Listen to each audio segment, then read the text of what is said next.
آج کل اعتقادی فتنوں میں ایک بہت بڑا فتنہ بپا ہے، اور وہ یہ کہ حضور علیہ الصلوۃ والسلام کے روضہ اطہر کی زیارت کی نیت سے نہیں جانا چاہیے۔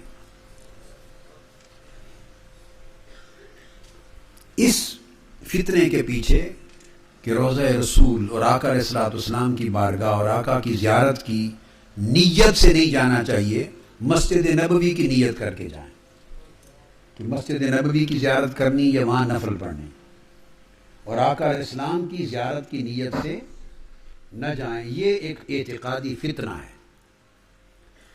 اب میں بات کو یہاں نقطے سے شروع کرتا ہوں، پھر قرآن مجید پر آتا ہوں، اور پھر اس حدیث کی پہلے میں شرح کروں گا جس حدیث سے یہ غلط قسم کا معنی اخذ کیا گیا ہے۔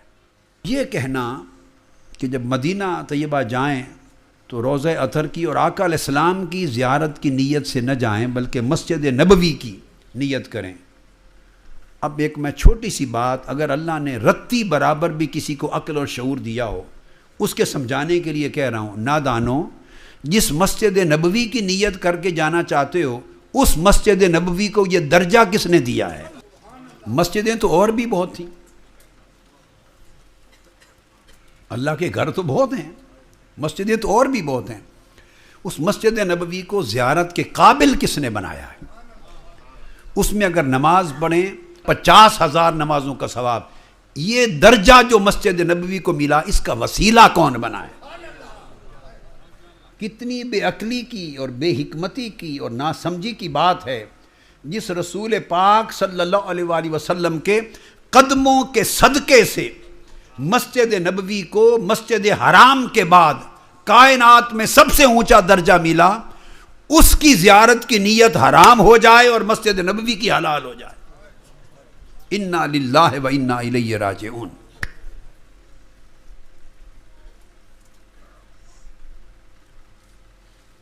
بڑی عجیب سوچ ہے کہ اس مسجد نبوی کو تو فضیلت ہی آقا علیہ السلام کے قدموں سے دی۔ ہر روز 5 مرتبہ نماز پڑھانے کے لیے حضور گھر سے نکلتے آتے، آئمہ نے لکھا ہے یہ لفظ جو میں بول رہا ہوں، نکلتے نماز پڑھاتے، پھر اندر جاتے، پھر آتے، پھر اندر جاتے، وفود آتے، ان سے وہیں بیٹھ کے ملاقات کرتے، مہمانوں سے ملتے، حلقات میں بیٹھتے، تعلیم دیتے۔ وہ دن بھر کئی بار آقا کے آنے جانے نے مسجد نبوی کو اس مقام تک پہنچا دیا۔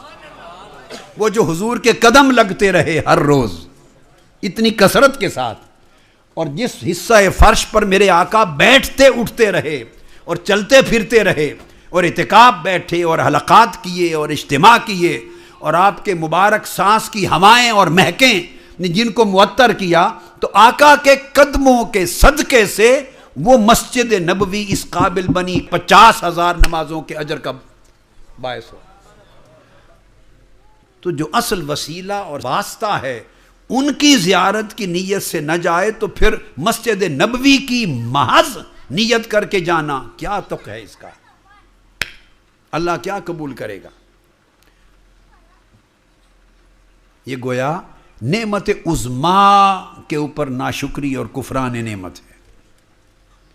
کسی کی حیثیت اللہ کی کتاب قرآن مجید کے مقابلے میں نہیں ہے۔ اگر قرآن کے مقابل میں مخالف اس کا قول اور فتویٰ ہے، اس کو اٹھا کے دیوار پہ پھینک دینا چاہیے، میں کہوں یا کوئی اور مجھ سے بڑا کہے۔ سب سے پہلی سند قرآن، یہاں سے شروع کرتے ہیں۔ اللہ پاک نے فرمایا وَلَوْ أَنَّهُمْ إِذْ ظَلَمُوا أَنفُسَهُمْ جَاءُوكَ، یہ اللہ رب العزت کا حکم ہے۔ بعض لوگ کہتے ہیں کہ کیا صحابہ کرام اور ائمہ اور اولیاء اور بعد کے بزرگ کیا حضور کے روضہ کی نیت سے ثابت ہے صحت کے ساتھ کہ وہ یہ نیت کر کے جاتے تھے؟ بچگانہ باتیں۔ میں سب سے بڑی بات دیتا ہوں کہ خود اللہ نے حکم دیا ہے، تو جس بات پہ اللہ کا حکم ہو وہاں کل ائمہ، صحابہ، تابعین، اتباع التابعین، سلف صالحین اور ائمہ مجتہدین اور اولیاء اس نیت سے کیوں نہیں جاتے ہوں گے جس کا حکم اللہ نے دیا، اور آ کر آپ کی خدمت میں اللہ سے معافی مانگیں اور رسول بھی ان کی سفارش کر دیں، ان کے لیے اللہ سے مغفرت طلب کر دیں۔ پھر حضور علیہ السلام کے اس وسیلہ اور شفاعت کی بنا پر وہ اللہ تعالیٰ کو ضرور توبہ قبول کرنے والا اور نہایت مہربان پائیں گے۔ اب یہ جو حکم ہے جاؤ کا، آپ کی خدمت میں آئیں، اب جنریلٹی ہے اس حکم میں، اطلاق ہے، عملی طور پہ اس کی افادیت اور سگنیفیکنس کیا ہے؟ اب سگنیفیکنس ہمارے اوپر اب یہ ہوگی کہ اے گناہ گارو، اے میرے محبوب کی امت کے گناہ گارو جہاں بھی ہو، اور دیکھیں اس میں کوئی شرط نہیں ہے کہ وہ مکہ کے رہنے والے ہیں یا مدینہ کے، مخاطب کل اہل ایمان ہیں، سب کو حکم دیا جا رہا ہے۔ اگر کوئی اپنی جانوں پہ ظلم کر بیٹھے، گناہ کر بیٹھے، اب اس آیت کی پریکٹیکل یوٹیلیٹی بتا رہا ہوں، ریلیونس فار دا امہ، اگر کوئی جانوں پر ظلم کر بیٹھے اور پریشان ہو کہ میری بخشش ہوگی یا نہیں، تو قیامت تک امت کو حکم ہے جاؤ کا، میرے مصطفیٰ آپ کی بارگاہ میں آ جائیں۔ اب آقا علیہ السلام کی بارگاہ میں آنے کا حکم یہ صرف مدینہ طیبہ کے 10 سال کے پیریڈ کے لیے نہیں ہے۔ اگر اس طرف آپ آ جائیں کہ یہ حضور کے زمانے کے لیے تھا تو پھر آگے کہوں گا کہ آقا کے وصال ہونے کے بعد پھر ساری آیتیں فنشڈ۔ پھر کفار کی سوچ میں اور ہماری سوچ میں کیا فرق رہ جاتا ہے؟ وہ کہے گا کہ بس that's it, this Quran was revealed for a particular time in a specific situation, now it has no more relevance with our life.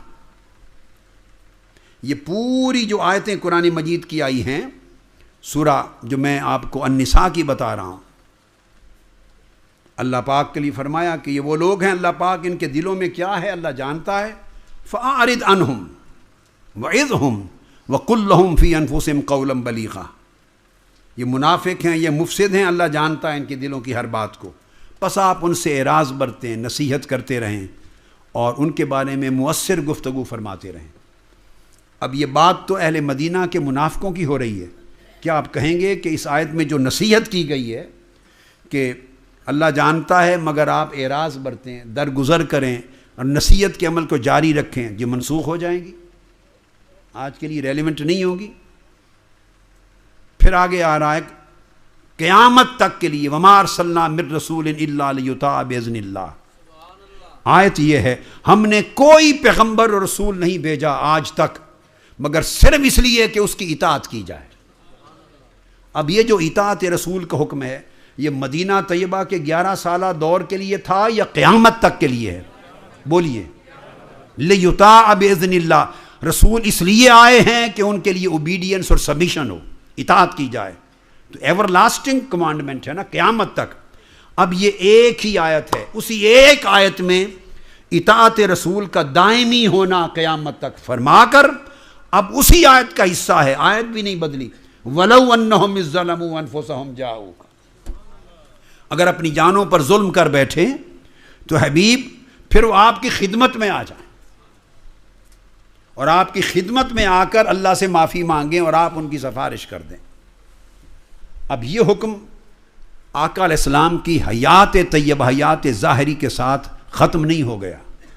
اگر ختم ہو جائے تو پھر میں نے بتایا نا آپ کو کہ آدھے سے زیادہ قرآن حضور کے وصال کے بعد امت کے لیے یوزفل اور بینیفیشل نہیں رہتا، استغفر اللہ۔ اس کا حکم قیامت تک چلتا ہے، حضور کی حیات میں بھی تھا، حضور کے وصال کے بعد بھی قیامت تک ہے۔ اب ہمارے لیے حکم ہے کہ اگر جانوں پر ظلم کر بیٹھیں تو جاؤ کا، اللہ کا حکم ہے، خواہ وہ لندن میں رہتے ہیں، خواہ پاکستان میں رہتے ہیں، خواہ وہ امریکہ میں رہتے ہیں، خواہ افریقہ میں رہتے ہیں، خواہ عرب میں رہتے ہیں، خواہ عجم میں، خواہ انڈیا میں، جہاں بھی رہتے ہیں، اگر ان کے اوپر یہ کیفیت ہو کہ جانوں پر ظلم کر بیٹھے ہیں، وہاں سے چلیں جاؤ کا، محبوب تیرے گنبد خضرا کے پاس آ جائیں، آپ کی جالی مبارک پر آ جائیں، آپ کے روضہ اطہر پر آ جائیں اور آپ کے روضہ اطہر پر آ کر فاستغفر اللہ اور یہ کہیں باری تعالیٰ تو نے ہمیں حکم دیا ہے کہ گناہ گارو معافی چاہتے ہو تو میرے مصطفیٰ کے پاس آؤ۔ سو ہم آ گئے، معاف کر دے، اور پھر محبوب بھی اندر سے سفارش کر دیں مولا ان کو معاف کر دے۔ اللہ تعالیٰ ان کی توبہ قبول فرما لے گا۔ اب یہ جو حکم ہے جاؤ کا، آ جائیں میرے محبوب آپ کے پاس، تو گویا گھر سے چلتے ہوئے حضور کے پاس جانے کی نیت کرنی چاہیے یا نہیں؟ سادہ سی بات، سادہ سی بات۔ تو قرآن کا فیصلہ کیا ہوا؟ قرآن کہے جاؤ کا، قرآن نے نہیں کہا کہ جاؤ الی المسجد النبوی، کہ مسجد نبوی میں آ جائیں۔ قرآن یہ نہیں کہہ رہا کہ مسجد حرام میں آ جائیں، یہ نہیں کہہ رہا کہ میرے کعبہ میں آ جائیں، میرے گھر آ جائیں، مسجد میں آ کے نفل پڑھیں تاکہ 50,000 نمازوں کا ثواب ملے۔ قرآن یہ نہیں کہہ رہا۔ قرآن کیا کہہ رہا ہے؟ جاؤ کا، اے مصطفیٰ تیری بارگاہ میں آ جائیں۔ تو جب اللہ کا حکم ہے کہ ظلم کر بیٹھیں اور جہاں بھی ہوں میرے محبوب آپ کی خدمت میں آئیں، تو جب حکم خدا یہ ہے تو بولیے یہ نیت کر کے جانا چاہیے یا نہیں؟ بس سادہ سوال۔ اور ائمہ اور تفسیر نے یہ کہا کہ یہ حکم آج بھی حضور کے وصال کے بعد بھی قائم ہے۔ حافظ ابن کثیر تفسیر ابن کثیر میں اس آیت کے تحت جو میں نے پڑھی، آیت سورہ Nisa verse number 64 and chapter number 4، اس میں امام ابن کثیر لکھتے ہیں اس آیت کی تفسیر میں یرشد اللہ تعالی العصاة والمذنبین اذا وقع منهم الخطأ والعصیان ان یأتوا الی الرسول ویستغفر اللہ عنده ویسألوه ان یستغفر لهم فإنهم اذا فعلوا ذلك تاب اللہ علیہم۔ یہ حافظ ابن کثیر نے لکھا ہے، یہ میری تفسیر نہیں ہے۔ حافظ ابن کثیر نے لکھا کہ اس آیت میں اللہ تعالیٰ گناہگاروں کو حکم دے رہا ہے، پوری امت کے گناہگاروں کو، عصاة و مذنبین کو، معصیت کاروں اور گناہگاروں کو حکم دے رہا ہے، ہدایت فرما رہا ہے کہ اگر ان سے خطا ہو جائے، اگر ان سے گناہ سرزد ہو جائیں تو ان یاتوا الی الرسول، وہ جہاں بھی ہیں رسول پاک کے پاس آئیں۔ اور علامہ ابن کثیر کہتے ہیں کہ پھر رسول پاک صلی اللہ علیہ وسلم پر آ جائے، حکم عمومی ہے، قیامت تک پوری امت کے لیے، پھر آ کر اندہ حضور کی بارگاہ میں آ کر پھر معافی مانگیں اللہ سے، وَيَسْأَلُوهُ، پھر حضور سے سوال کریں۔ یہ جو کہتے ہیں نا حضور کی زیارت کی نیت سے نہیں جانا چاہیے، وہ ایک زیارت سے نہیں روکتے، وہ آقا کی بارگاہ میں سوال کرنے سے روکتے ہیں، حضور کے توسل سے روکتے ہیں، آقا کی شفاعت سے روکتے ہیں، بڑی نعمتوں سے روکتے ہیں۔ یہ ایک بہانہ، ایک ٹائٹل ہے۔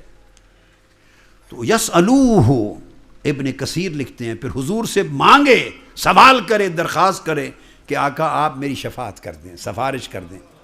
آگے کہتے ہیں فَإِنَّهُمْ إِذَا فَعَلُوا ذَلِكَ، جب حضور کی بارگاہ میں آ کے یہ کام کریں گے تو پھر اللہ پاک ان کی توبہ قبول کر لے گا۔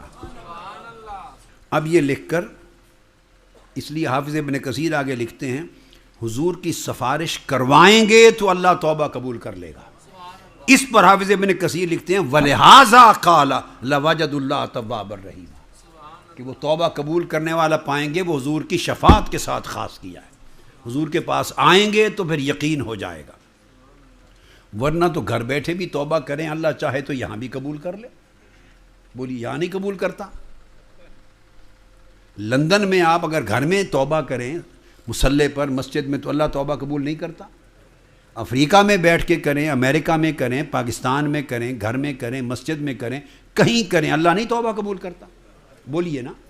جب ہر جگہ کرتا ہے تو پھر کیوں فرمایا جاؤ کا، میرے محبوب آپ کے پاس آئیں، آپ کے پاس آئیں؟ اب ایک سوال پیدا ہوا نا ذہن میں، وہ تو ہر جگہ توبہ قبول کرتا ہے، تو پھر آقا کی بارگاہ میں کیوں بھیجا؟ یہ نیت کر کے جاؤ کہ حضور کی طرف جا رہے ہیں۔ اس کا کوئی ریزن ہوگا، آؤ وہ ریزن سمجھا دوں۔ پوری روئے زمین پر جہاں بیٹھ کر توبہ کریں، اس کا حکم یہ ہے، وہ مالک ہے، مرضی قبول کر لے، مرضی نہ کرے۔ وہ مالک ہے، مرضی اس کی قبول کر لے، مرضی نہ کرے، ڈیپینڈ کرتا ہے اس کی اپنے منشا پر، وہ مالک ہے۔ یہ ہے جہاں بھی توبہ کریں تو اللہ کا قبول کرنا اس نے اپنے اوپر واجب نہیں کیا، وہ قبول کر لے، چاہے ہم نماز پڑھیں، چاہے قبول کر لے، چاہے نہ کرے. وہ نیتوں کی بات کر رہا تھا نا. یہ ہے ہر جگہ بیٹھ کے توبہ کرنے کا معنی. اور جو بیجا جاؤ کا میرے محبوب کے پاس آؤ، وہاں فرمایا لوجد اللہ، یقیناً اللہ توبہ قبول کر لے گا. اگر میرے مصطفیٰ کی بارگاہ میں آ کر معافی مانگیں گے، اور اگلی شرط ہے کہ میرا مصطفیٰ بھی سفارش کر دیں تمہارے لیے، تو لوجد اللہ تاکید، تو پھر یقیناً اللہ کو وہیں پا لیں گے توبہ قبول کرتا اور رحم کرتا. تو یہاں اور وہاں کا فرق یہ ہے، توبہ یہاں سے بھی قبول کرتا ہے مگر چاہے قبول کرے یا نہ کرے. مگر در رسول پر جا کر معافی مانگیں اور حضور سے درخواست کر دیں آقا خدا کے لیے میری سفارش کر دیں، اور حضور لب ہلا دیں، اللہ کہتا ہے مجھے اپنی عزت کی قسم میں توبہ قبول کیے بغیر بھیجتا ہی نہیں. یہ بیان کر کے اس کے بعد علامہ حافظ ابن کثیر نے لکھا ہے وقد ذاکر جماعۃ منہم، بہت سے علماء کی ایک جماعت نے پھر اس آیت کے تحت کہ حضور کی بارگاہ میں حاضری کی نیت کر کے جائے تاکہ وہاں معافی مانگیں اور حضور کی شفاعت ملے، جاؤکا کے تحت فرماتے ہیں کہ بڑے بڑے ائمہ اور علماء کی ایک جماعت نے یہ واقعہ لکھا ہے. یہ حافظ ابن کثیر اس کو کوٹ کر رہے ہیں. انہوں نے واقعہ بیان کیا کہ حضرت عتبی روایت کرتے ہیں کہ میں آقا علیہ السلام کی قبر انور کے پاس بیٹھا تھا. ایک صحابی آیا اعرابی، اس نے آقا کی بارگاہ میں آ کے سلام کیا اور سلام کر کے کہا یا رسول اللہ سمعت اللہ یقول. دور سے کہیں آیا، عرض کیا یا رسول اللہ میں نے اللہ کا حکم سنا، اللہ کا حکم سنا کہ اللہ فرما رہا ہے وَلَوْ أَنَّهُمْ إِذْ ظَلَمُوا أَنفُسَهُمْ جَاءُوكَ، اگر گناہ کر بیٹھو تو میرے مصطفیٰ کی بارگاہ میں آ جاؤ اور یہاں کے معافی مانگو اور شفاعت طلب کرو. اور لفظ آیت پڑھ کے کہا وَقَدْ جِئْتُكَ مُسْتَغْفِرًا لِذَنْبِي مُسْتَشْفِعًا بِكَ إِلَىٰ رَبِّي. اب یہ نیت اور کس کو کہتے ہیں؟ یا رسول اللہ میں آپ کے پاس آیا ہوں. اس صحابی نے مسجد نبوی میں جا کے نفل پڑھ کے یہ دعا نہیں کی، مسجد نبوی کے سین میں نفل پڑھ کے وہاں یہ دعا نہیں کی. حضرت عتبی فرماتے ہیں کہ روضہ رسول پر آیا قبر انور کے سامنے اور کہا آقا میں نے اللہ کا حکم سنا کہ میرے محبوب کے پاس آ جاؤ، اگر ظلم کر بیٹھے معافی چاہتے ہو تو میں حکم خدا سن کر آیا ہوں آپ کے پاس. اور آگے وقد جئتک، آپ کی بارگاہ میں آیا ہوں اپنے گناہوں کی معافی طلب کرنے کے لیے اور اللہ کی بارگاہ میں آپ کی شفاعت لینے کے لیے. اس کے بعد پھر اس نے شعر پڑھے. اب لطف کی بات یہ ہے 1400 سال سے یہ شعر حضور کے روضہ اطہر پر جالی کے اندر آج تک لکھے ہوئے. ثم انصرف الاعرابی، پھر وہ پلٹ گیا واپس. فغلبتنی عینی، حضرت عتبی کہتے ہیں کہ میری آنکھ لگ گئی، آنکھ لگ لی. فرأیت النبی صلی اللہ علیہ وسلم فی النوم فقال یا عتبی، بس میری آنکھ لگی تو آقا علیہ السلام میرے خواب میں آئے اور فرمایا عتبی اٹھ. دوڑ کے، وہ عرابی ابھی واپس ہی گیا تھا، دوڑ کے اسے خوشخبری سنا فبشرہ ان اللہ قد غفر لہ، اللہ نے اس کو معاف کر دیا. تو اب بولیے وہ جو آیت کے بارے میں یہ کہنا کہ وہ تو حضور کے زمانے میں اس وقت کے کچھ لوگوں کے لیے اتری تھی، اب وہ بات کہاں گئی؟ یہ تو حضور کے وصال کے بعد روضہ اطہر پر، حضور کے روضہ پاک پر، ہولی گریو اینڈ ہولی ڈوم اور ہولی پروفٹ صلی اللہ علیہ وسلم پر آیا، ہولی ٹوم پر، اور آ کر روضہ پاک کو مخاطب کر کے مانگی ہے یہ دعا. تو خواب میں آقا مل کے فرماتے ہیں جاؤ معاف کر دیا اللہ نے تمہیں. اب یہ جو میں نے آپ کو واقعہ بتایا جس کو حافظ ابن کثیر نے روایت کیا، اب بعض لوگ آپ کو یہ بھی کہہ دیں گے یہ ضعیف روایت ہے فلاں ہے. باتیں انکار کرنے کے لیے بہت زبانیں دراز ہیں. بچے بچیاں نئے لوگ چونکہ علم نہیں رکھتے تو وہ پھر گھبرا جاتے ہیں. اب سنیے کہ اس پر کس کس نے اعتماد کیا اور ائمہ میں سے کتنے بڑے اکابر نے اس کو روایت کیا. ایک لکھتا، دو لکھتا، تین آدمی لکھتے، چار لکھتے، اور اگر یہ ضعیف ہوتی اور یہ قابل قبول نہ ہوتی پھر وہ رد کر دیتے، وہ کہہ دیتے کہ یہ جائز نہیں ہے، رد کر دیتے. نہیں، اس کو ابن کثیر نے تفسیر میں لکھا. امام بیہقی نے اپنی کتاب شعب الایمان میں روایت کیا اس واقعے کو حدیث میں. امام ابن قدامہ الحنبلی امام احمد بن حنبل کے مذہب میں انہوں نے المغنی میں روایت کیا. اور مذہب شافعی یہ حنبلی مذہب تھا، اور مذہب شافعی کے امام نووی انہوں نے کتاب الاذکار میں لکھا. یہ کتاب الاذکار وہ ہے جو صبح و شام سعودی عرب میں، شام میں، مصر میں، گلف سٹیٹ کی تمام مساجد میں وہ ائمہ پڑھاتے ہیں. حرمین شریفین میں، مسجد نبوی، حرم کعبہ میں علماء اس کے درس دیتے ہیں. کتاب الاذکار یہ وہ امام نووی انہوں نے لکھا. امام سبکی نے شفاء السقام میں لکھا. امام قسطلانی نے المواہب الدنیا میں لکھا. امام مقریزی نے امتاع الاسماء میں لکھا. امام سیوطی نے الحاوی الفتاوی میں لکھا. امام ابن حجر نے الجوہر المنظم میں لکھا. امام زرکانی نے شرح المواہب میں لکھا. امام سمودی نے وفاء الوفا میں لکھا. حتیٰ کہ امام قرطبی سمیت بے شمار ائمہ تفسیر نے اپنی تفسیر الجامع لاحکام القرآن میں. سب سے پہلے نئی ویڈیوز کو حاصل کرنے کے لیے شیخ الاسلام ڈاکٹر محمد طاہر القادری کے آفیشیل یوٹیوب چینل کو سبسکرائب کریں اور بیل آئیکن کلک کریں.